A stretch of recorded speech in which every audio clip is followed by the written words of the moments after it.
Humans have looked up at the starry sky since the dawn of time. It has inspired hope, made us wonder why we're here and what our role should be. But what was once a science fiction dream is now a reality and a thriving industry.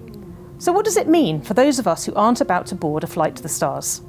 Today, in a special episode we recorded at Deloitte's Experience Transformation Conference, we answer the big question: can we all win in the space race? So it's really these visionary thoughts bring us back to kind of here and now possibility as well. If that's the rate of progress, then that economy, it stops being 1 trillion and starts becoming 10 trillion. And that is where the new space economy kind of is really defined. It's that commercial end users and it not just being to a government buyer. So you look me right in the eye, ideas have consequences. And the worst idea in all of human history is that we have access to limited resources.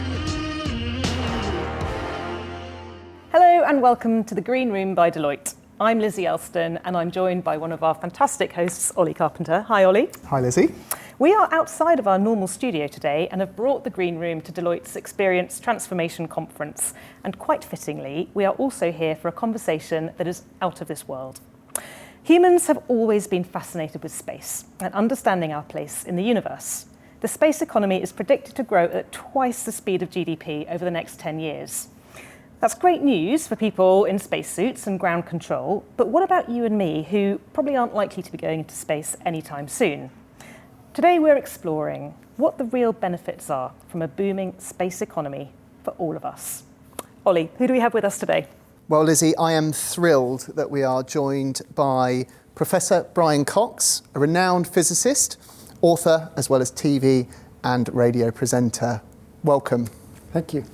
And we also have Molly Martin, Strategy Manager in Deloitte's Innovation and Ventures Space Tech team. Welcome, Molly. Hey, thanks. So we'd like to kick off by looking at the space economy and what it is, but if I may, a personal question to you both first, and Brian, I'll come to you if I can.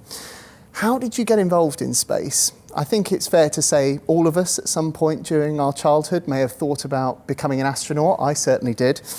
But was that the case for you? What were your journeys to where you are now? It was, I've been interested in astronomy, so it came from both astronomy and spaceflight, but spaceflight, I think, via science fiction. My dad said I watched the moon landing. I was 8 months old or whatever it was, or something like that. I was 1 year old. So I just over 1 actually. That's right. So I don't remember that, but I did grow up in a house where Apollo was a big thing because my dad had been interested in that. So in the early 70s and mid 70s, that was always there. And I was interested in astronomy, and then a bit later on, when I was 11, I think, Carl Sagan's Cosmos was broadcast on TV, 1979, 1980. And that really cemented it for me because I just found the way, I suppose we'll talk about that. He didn't only talk about astronomy and spaceflight as kind of a romantic thing or even just the acquisition of knowledge. He spoke about its place in our civilization. And what it means for our civilization to realize you're part of this much bigger environment. And so that cemented it. And then the last thing I'll say, the first part of my PhD was researching supernova neutrinos, so particles from supernova explosions. So I've always been there or thereabouts. Fantastic. What a story. Love it. And Molly, how about you? Well, yeah, quite different. I think, like you said, like most children, you have that interest in space. You're captured by the imagination of it, but never imagined a career in the space industry. For me, it started when I was in our innovation and ventures team, focused on emerging technologies and understanding kind of what is going to be the next disruption for our clients who sit across industries, not just clients within the space industry, and was working on our space tech accelerator, Gravity Challenge, where we go to our clients and ask them how could space-enabled technologies play a role for you and help you create value. And from there kind of was hooked. I think I started off saying I'll do this for a while and then I'll move on to the next kind of wave of disruption, but I'm here kind of 5 years later still looking at it, still kind of focused on the space industry. Fantastic. Well, there's still obviously a lot to explore. And Brian, how would you define where we are in our space journey right now? What's the current state of space exploration and what happens next? Well, it's worth commenting that of course, near-Earth orbit is industrialised, isn't it? I mean, it's obvious to say, but it's worth repeating that we all use it, not only communications, weather forecasting, Earth observation, so resource management, many of the things we know about climate change is coming from space. So it's already an industrial arena. But I think what's changed over the last few years is the cost of launch, which is falling so rapidly. And I think more rapidly than anyone would have predicted a few years ago. And that's because of basically reusable rockets. So most famously at the moment, SpaceX, but I think Blue Origin aren't far behind. And so the cost of operating in space is falling. So that means that space is going to open up. And I should say, not to name drop, I'll name drop once, right? I had the pleasure of talking to Jeff Bezos a few years ago and chatting to him, and he said something that really struck me, which is, he said, to build my business, which is Amazon, right, then I needed two pieces of existing infrastructure, which were the postal service and the internet. Given those, I could build my company. So he said, I want to provide the infrastructure so that the entrepreneurs and the businesses of the future can operate, first of all in Earth orbit, but then onwards to the moon, and then ultimately, if you talk to Elon Musk, he would say onto Mars, and then the asteroids, and it all unfolds. But my view is it's unfolding. We're at that point now because we have cheap access to orbit. Becoming more accessible. Interesting. And Molly, the space economy is probably a new term to some. We've just talked about a couple of people, but we've seen lots of news stories of entrepreneurs offering journeys to the moon and into space. But how would you define the space economy? Because presumably it's more than just that. Yeah, it's a lot more than space tourism, which is kind of the first thing everyone goes to when we talk about space and think about new space. I like to think of it in kind of two dimensions. I like to think about the space industry, so kind of the players who are building that infrastructure as you spoke about, and in the same way kind of when kind of countries were industrialized, we had the railways, kind of that's the infrastructure that allows kind of activity to happen around it and to open up these new frontiers. But then you've got the space technology that's kind of developed by those players, and that has applications across industries from financial services to kind of energy, sustainability, etc. All of that together is what I see as the space economy, and your actors are kind of space businesses, but also your end user organizations, investors who are investing in that technology, governments who are forming strategies and policies around it. And it's really more kind of, I see it as an ecosystem play with actors kind of from all domains coming together. Okay, interesting. Brian, you spoke about the infrastructure almost being put in place so that we can then start to unfold some of these opportunities with the space economy. And we've seen that the space economy is growing at around 9% per year, and it's expected to reach $1.8 trillion by 2035. What is it that's driving that?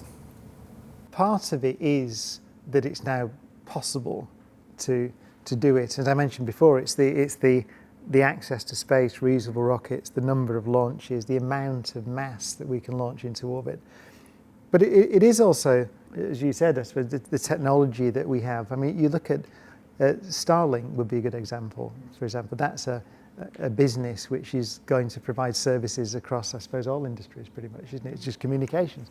And so I think you put the advances in computing technology together with the launch technology, and also I suppose there's going further afield, maybe we'll talk about that. Maybe I've jumped a bit. But there's also resources, for example. When you start opening up beyond just the services that are provided in Earth orbit, but as a result of that, if we get that right, then you start to open up access to resources in the asteroids, for example, ultimately. And that then, to me, becomes extremely exciting. And I don't know, maybe you have an opinion on the timescale of that. I mean, you talk to Elon Musk and he'll say, well, we're going to have people on Mars in 4 years. Maybe that's optimistic, maybe it's not optimistic. What do I know? But if that's the rate of progress, then that economy, it stops being 1 trillion and starts becoming 10 trillion, doesn't it? And there was a figure that I noticed the other day that there are we now think some of the asteroids that are close to the Earth just one or two of them have more precious metals, things like lithium, but also just iron, copper, those things, than we have access to on the Earth. Just on one or two of those things. So maybe that's, decades down the line, where what we're really talking about here is stuff that's happening in the next few years. But I think it's worth noting it enables us, the infrastructure in Earth orbit and then onto the moon, which I think will come relatively quickly, will enable us then to start opening up sort of industries that we hadn't really dreamt of. So it gives you hope, doesn't it, when I sort of hear that? It does to me. And the other interesting thing to me is if you go back, when I grew, you asked me earlier about growing up with space. So one of the things I did was I read a lot of the books by the early thinkers in this area, just when I was younger. So there's O'Neill, for example, who very famously wrote a book called The High Frontier, 1976, which was an incredibly optimistic vision of what we can become. And he was actually ahead of it. He was saying by 2000, we'll be, because he was coming off the back of Apollo. But still, I think now those visions of people like O'Neill, Robert Zubrin, who very famously wrote books, which the legend, the urban myth is that's what drove Elon Musk into the space business, is Zubrin's ideas. And Zubrin is talking about this frontier as a place where you don't only open up access to resources or actually make raw materials into resources, which he likes to say, because they're not resources till you can go and get them, right. And then they become resources. But also the way that you develop new systems of government, new works of art. He was talking about progress, human progress. People like Zubrin would say comes at the frontier. And so, you'll hear Elon Musk say it's Zubrin and O'Neill and Sagan to an extent. He's saying if you go to Mars, then you have a frontier again. You have a frontier, you have a new civilization begins to find new ways of doing things, new ways of looking at the world. And that it's ultra optimistic. But it's in there, in the DNA of these people who are now building the rockets. Yeah. And that vision point is so important because it's having the ambition to want to explore. And it really brings us very nicely into the next part of the discussion around why is this important? And Molly, kind of thinking about where we are now, humans, we have an innate desire to explore everything, parts of the world we can't see, whether that's the Mariana Trench and Challenger Deep and the deepest, darkest parts of the universe. But years on from that first venture into space that many people watched, why is space exploration still so appealing to us? And, has that purpose shifted? I loved what you said about the kind of these frontier thinkings about the new frontier and having those kind of visionaries driving this, because you could look at SpaceX as a really good model there. The ultimate vision is colonizing Mars or life on Mars. But in order to do that, there's got to be so many different technologies developed along the way that will have applications and value to kind of populations on Earth. And that's really what's driving a lot of the innovation, as we've seen with Starlink. It's a great way to kind of monetize and continue to have revenue in the shorter term, kind of with Starship kind of coming on board for heavy launch capability. Again, that's going to change and augment our access to space, but with the broader goal of you need that capability if you're going to get to Mars. So it's really these visionary thoughts bring us back to kind of here and now possibility as well. I think now, in terms of the shift of focus from exploration to other opportunities, I like to think of Earth observation as a way where we can look back on the Earth, and it's a way that we understand our impact and how we're interacting with our planet. So used mostly for monitoring and reporting purposes, whether that's from a sustainability point of view, replying to regulation, or whether that's understanding kind of deforestation or supply chain optimization, etc.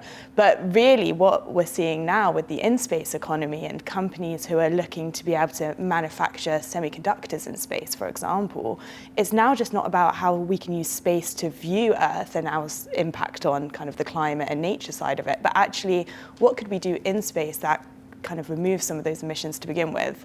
And I think that's quite an exciting area. It's how can space as a new domain of operations really push us forward kind of as a civilization. I don't know what the cost is at the moment per kilogram. Maybe I can't. The launch cost per kilogram to low Earth orbit. But it's what is it, 100 times less than it was about 20 years ago. And Starship will kind of push that further and push those economies of scale further. And with kind of that ability for heavy payload launch, you can not just launch these small satellites, but start to launch kind of larger infrastructure. That is what will allow us to kind of form habitats kind of in our lunar kind of space. It will enable us to have commercial space stations. And again, it just increases the possibilities. I mean, it's been described as the new industrial revolution. Would you agree with that? Yeah, I think so. I mean, I've always been a fan of space. I've kind of been waiting for this, come on. Finally caught up with me. But it does feel that something, that it's changed in the last few years. And I do, it is it's almost routine now. It's huge numbers of launches. So I think that for the first time in my lifetime, eventually this possibility has opened up. And as you said, now I think it is true. If you've got a 10 kilogram satellite or something like that, you can get that into space now pretty cheaply on the back of some other launch, perhaps. And as you said, when Starship start with that heavy lift vehicle starts flying routinely, it's going to revolutionise. It's going to change everything, isn't it? And Blue Origin have got one, I should say, not far behind. Yeah. So Starship or other. There will be like a heavy launch kind of capability. I think really important to kind of add to all of this is the interest in the new space economy, the growth we're seeing, kind of the direction it's taking. I think we're also at a critical moment where it's really what's made everyone so excited about this is that commercial role. So it's commercial adoption of these technologies, commercial players, private investors.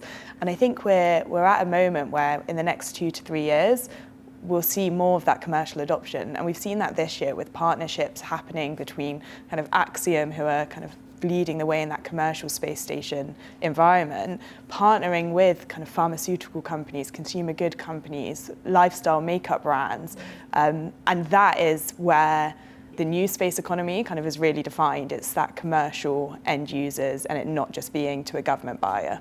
as you said, that it's a real economy then, isn't it? When you're talking about not only pharmaceuticals but lifestyle brands and things, it becomes everything then, doesn't it? It becomes the same as it's the same as the surface economy then. It becomes a more and more complex part.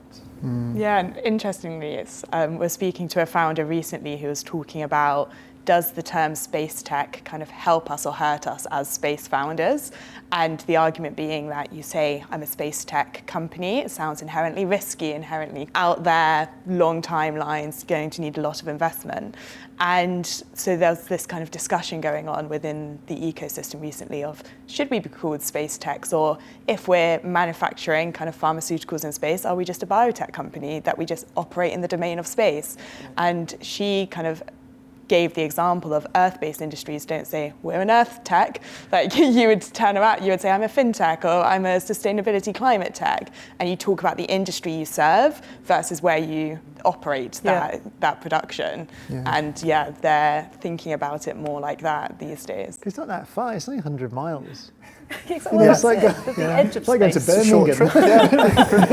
Really. And operating in space isn't even new. Like the ISS, that's been happening. It's just it's been happening kind of led by governments, and there's obviously kind of constraints around capacity to do so because we have one space station, and it's the change or the step change will be when it's commercial space stations with more capacity, higher frequencies, and more opportunities for private organizations to say, hey, I actually want to kind of have some space on there because I've got an experiment to run, or I want to produce something in that microgravity environment that I can't do on Earth. And that's the step change. Molly, you touched on it. It's interesting because we understand, space exploration can help us tackle issues such as the climate emergency, energy sources, economic and humanitarian concerns, and the economic and market potential is potentially infinite, dare I say. But there are probably some critics out there who would say we should focus our efforts on Earth rather than going out into space. So, Brian, what would you say to that? I mean, you answered it because you used the word infinite, and it's correct. So there's an infinite reservoir of not only resources but possibility out there. So, to go back to Robert Zubrin, So he has a very clear vision, and I've spoken to him as well, and he's an evangelist, right? And he always has been. He said, I'll never forget it, he said, ideas have consequences. He looked me right in the eye and he said, ideas have consequences. And the worst idea in all of human history is that we have access to limited resources. He said, because it's false, and arguably, it leads to conflicts. You could argue that it's led to most conflicts. The feeling that you have limited resources that you have to fight over. And he said the feeling is wrong. It's the feeling that's the threat. So he would say, the feeling of limit that is the threat to us, because there is no limit. And how we respond and react to that feeling. And it's, whilst, we can all argue, he's a very powerful speaker and he's got a very clear vision. But I find it hard to argue against, in that sense, that it is not true. So Jeff Bezos, again, to name drop again with Jeff Bezos. Don't worry, we'll be name dropping your name, so it's fine. The other thing he said to me, which it struck me, that he's a clear thinker. And he said to me, the Earth is the best planet in the universe for us, which is a statement of fact because we evolved on it, right? So that's why we evolved to fit this environment. So it is the best. So therefore we need to protect it, which goes to your point about protecting Earth. So therefore we should zone it residential, is what he said. And you go, what do you mean, zone the Earth residential? But of course what he's speaking about is moving heavy industry, power, for example. It is, maybe you could comment on the industry, solar power. There's enough solar power to power our civilization 1,000 times over or more. So the idea that you can start to use solar power stations in orbit, bring them back, move heavy industry off the resources, you start to move out to the asteroids and so on, and the heavy industry would presumably follow because that's where all the power is as well, and off you go. That's not science fiction anymore. So I think the answer to the question, why should we not focus on the Earth? I think most people in these industries would say, we are focusing on the Earth. We're taking the pressure off it. Yeah. Which is a way of looking at what's happening. Yeah, and I think kind of to build on it and to bring it kind of to life with some real examples. It's most of kind of... It's good to bring it down. To bring it back to Earth, bring it back to Earth, focus on Earth. But I think most of what we're seeing kind of in the space economy, where investment's going, the companies that are being invested in, they're focused on what can space do for Earth. Mm-hmm. It's space tourism, space exploration, even resource mining to an extent in today's context is a smaller kind of fraction of the broader ecosystem. And so what can space do for Earth? It's focused, so much of the economy, space economy, is focused on how do we use Earth observation data to better understand our impact on the planet, how we can optimize our own operations to reduce our impact on the planet, how can we better connect people with satellite internet, and what does that open up? What are the possibilities there for education, for telemedicine, for access to finances in currently unconnected parts of the world?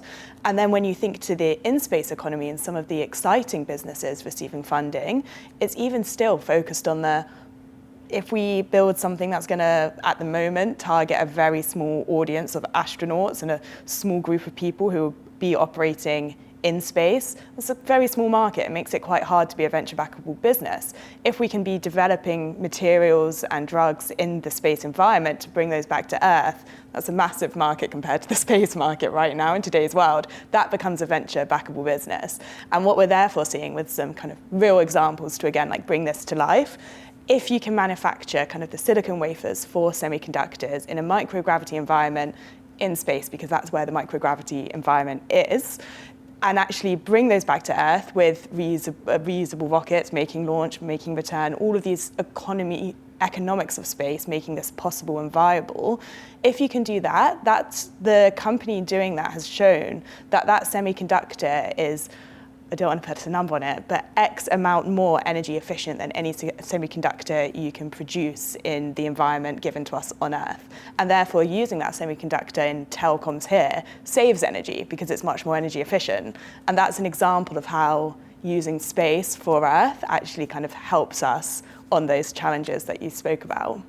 It's incredible potential then. Incredible potential, Yeah. but it's a lot to get your head around, and that's the challenge. Yeah. And you're totally right, aren't you? Of course, to focus on what's achievable now and investable, I suppose, in the next few years is what you're saying, isn't it? But Which it's is important.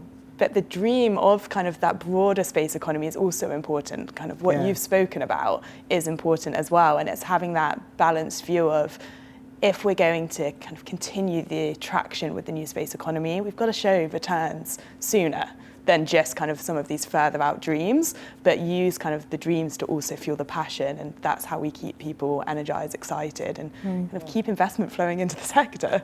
Yeah, it's interesting to me how much, if you look at these companies like Blue Origin, let's say, or SpaceX, it's interesting how much is driven by, I don't know how much is driven by an economic model and how much is driven just by this is vision. It's a question for the founders of the companies, I suppose. They feel like quite personal endeavours, which is different, isn't it, to many other industries?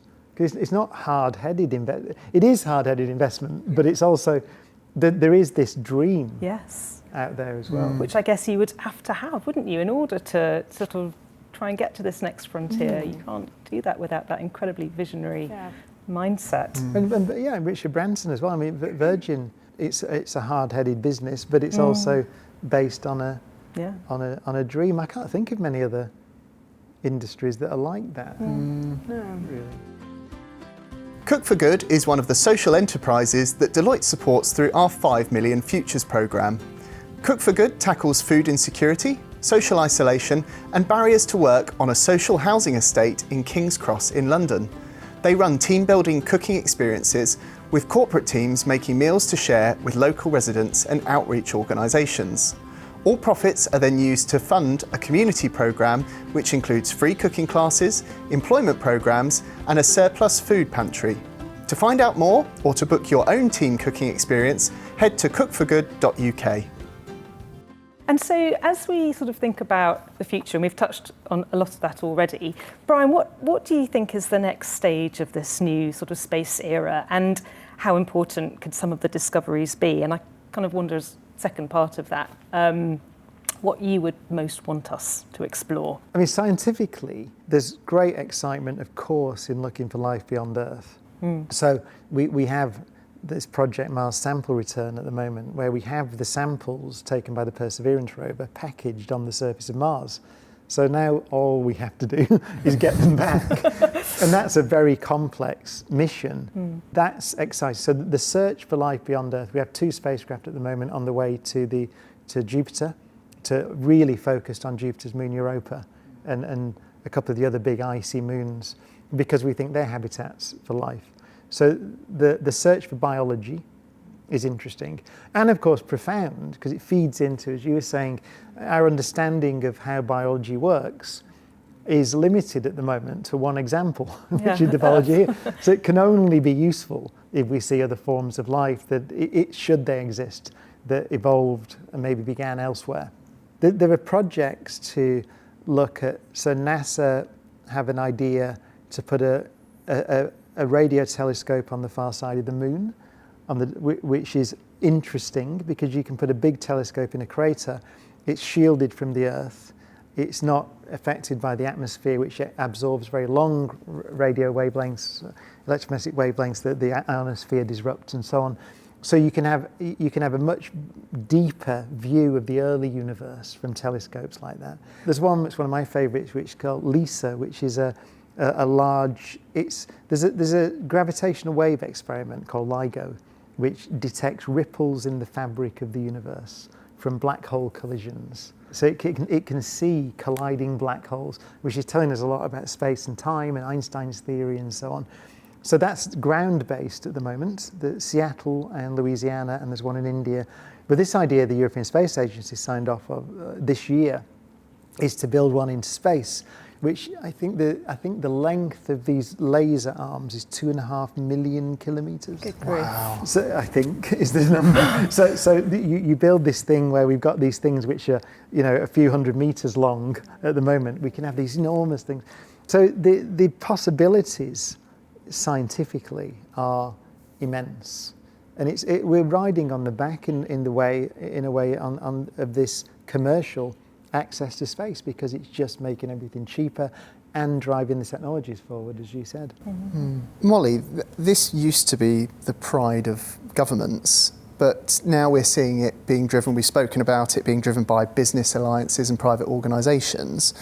What role should governments, businesses and space agencies play in getting things off the ground, and how vital is it that they should all be working together? Super vital that they're working together. I think collaboration is really quite central to the success of the space ecosystem.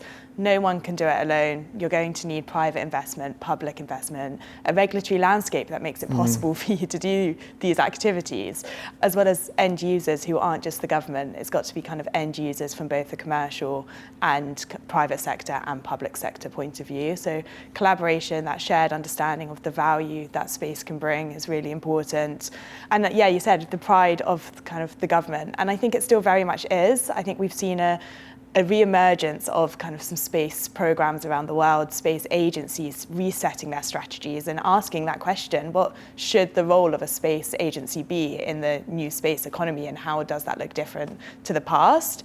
And some great things coming out of that refocus of what the role of government is. And you're seeing more that model where you're contracting to the private sector, you're asking the private sector to build the technology, and you'll give them the contract value for that and like the dollars to do it, which is really important. And I think that's where, from my perspective, you're seeing government and space agencies play a role on the R&D sense, on the space exploration point of view, but those commercial applications, those satellite constellations, putting lunar rovers on our moon, that's all being done by the private sector now in collaboration with kind of their space agency counterparts. It's interesting hearing about all of that, because it sort of makes you realise that more and more jobs will be created through this. And we hear a lot about the war for talent. Is there a war for talent to get into this whole ecosystem of the space economy, or is there an infinite supply of people who wanted to be astronauts when they were 7 years old, who now have more opportunity, I guess, to get into I'm sure this? there's a lot of people who wanted to be astronauts, all queuing up. I think something that we spoke about recently with kind of ecosystem players, like what are those challenges you're seeing as a space founder or as an investor? And talent always comes to the top there. And I think it's the same for most deep tech endeavors. It's finding those founders who have the technical know-how with the commercial kind of background or acumen, and blending that skill set. And it comes back to your point around collaboration. Like, you might not have all of the right skills as a tech founder in this space, but you can certainly go and talk to others and kind of get that support, because everyone wants to be involved in a space company. Everyone's happy to be an advisor on your board and offer you that. But yeah, I think in terms of talent, probably a war for talent. Like, it's very, I don't want to make it sound too unique, because space isn't overly complex. It shouldn't be seen as a separate thing. Less so on a war for talent, but definitely you see some companies struggling to find the right talent. That's so interesting what you said, because if you said to most people space, they think it's very expensive, very hard, very high risk. But I thought it's really interesting, your point, that you have to take that perception away in order to grow the economy there, because people don't want to invest in things that are really high risk and really difficult. And I suppose it's becoming, your picture of it is just becoming the economy is really interesting to me. There's some interesting data coming out from a deal room review kind of the venture ecosystem and investment, and they're publishing kind of their state of deep tech report kind of in a few months' time. And in that, they actually put the side-by-side comparisons. Everyone says deep tech costs us more. If I'm going to invest in deep tech, I need very deep pockets. They show the data. It takes about the same amount of capital. They show the returns. It offers the same amount of returns, like here enough, like close enough. So when you actually kind of look at it from a data point of view, it's less out there and less kind of risky than kind of the mind wants to tell you. Very interesting. But touching on that, on the risk point, are there risks that businesses should be aware of? What should we be wary of when it comes to space exploration and the potential economic benefits? There's got to be risks there, right? Yeah, we all watch, like you can watch a rocket launch sometimes, and unfortunately the satellites don't make it into orbit. That's a risk, especially if you're an early stage company and you've spent the last 4 years building that satellite, and then you watch it kind of go down over the oceans. Definitely a risk. The industry is aware of kind of those risks. You're seeing more kind of companies think about how they mitigate them from like an insurance point of view to protect themselves, how you kind of move faster with getting your next kind of satellite into orbit. Yeah, definitely risks in the industry, but I would argue that when you're looking at space tech, often it's less of a commercial risk and more of a technical risk.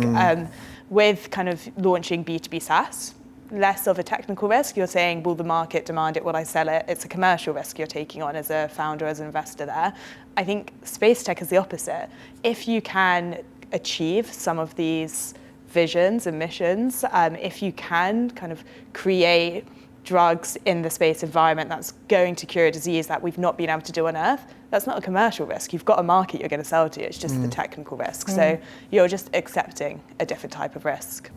Well, we are very rapidly running out of time, as much as I would love to spend the next few hours talking We're further about along this. the space-time continuum, aren't we? Absolutely. What's after asteroids? We'll move to sort of wrap up the conversation. And Brian, I'll come to you first in terms of the one message that you think people should take from this conversation.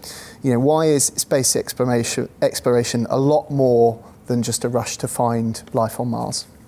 I would say because it will enable us to be better stewards of this planet. It should, if done right, enable us to become richer as a civilization in every way, by which I mean emotionally, in terms of knowledge and in terms of access to resources and so on, whilst at the same time not only not damaging this planet further, but making it a better place to live. It should do that. And that's an ambition we should probably all hold. Absolutely. And Molly, for businesses unsure of what this means to them, what would you say? Where should they focus? I think start with kind of the problem that they want to solve, understand how space could be applicable to them, and start with what needs to be done before you go and look for the solution. But I think so many opportunities for businesses, and it's just about saying, what can we do today, but also what's our hypothesis for the future? Like, if some of these technologies are going to exist, if we suddenly are manufacturing semiconductors in space, what does that mean for us as an organization here? And you can start asking the questions of, who do we need to work with? What do we need to know? And there's like small steps you can take along the way. Yeah. Good advice. So to wrap up the episode, we always finish with our big question, and in a few sentences each of you. So that wasn't the big question. Those are the preambles to the big question. The big question is, can we all win in the space race? Brian? Yes, and that's the goal. And if it's done right, and I suppose you alluded to it earlier, the idea you've got to get the regulation right, we've got to understand the simple things. I was talking to someone the other day, but just things like air traffic control. But we don't have one, right? Yeah. There isn't a Space traffic control. but you need it because there's all sorts of stuff up there. How do you remove debris from space? Who owns the resources? If you go and mine on the moon, do you own that bit of the moon, or is there? So how do you deconflict people trying to do? So there's all that we have to get all that right. But if we do get it right, then yes, I think one of the things you have to get right is you have to make sure that everybody shares in the benefits of this new frontier, and we don't get it wrong, in which case people may not only not share in the benefit, but may suffer from the opening of this new frontier. So it needs to be done correctly. Molly, what's your thought? Yeah, I was going back to that regulation kind of point of getting that right, and I always think of the example just to bring to life why kind of getting that regulatory framework right is so important. Is drug manufacturer manufactures a drug in space. They launch from one geography, they bring it back to be sold in a different geography, and they get to customs and they say, customs goes, where was this drug manufactured? They go, in space. And then it's like, what regulatory body do I need to go and talk to about that? And I think that like shows the real complexities of like that space space environment, and really why kind of there's so many things to get right along the way, but if we get them right, it's like everyone can win in space. It's not just kind of the companies who are building like massive companies out of this, like making careers and jobs and kind of careers and jobs, and investors making kind of money off the back of their returns, and governments kind of using this to bolster their economies, but also kind of their services to citizens. It's also just the everyday end user who's going to benefit from kind of these technologies, whether it's like a change to what drugs you're using, kind of the efficiency of your home internet. It's like benefit for everyone if the space economy grows. Well, I, for one, feel more hopeful having had this conversation than I have for a long time. So thank you so much, both of you, for joining us. It's been a brilliant conversation. Thank you.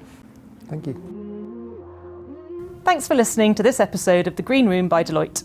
We release a new episode every other Tuesday with another big question. So don't forget to hit follow or subscribe to this podcast wherever you're listening or watching. That way you'll always be alerted whenever a new episode drops. This podcast is produced by our very own Pod Squad. Original music by Ali Barrett.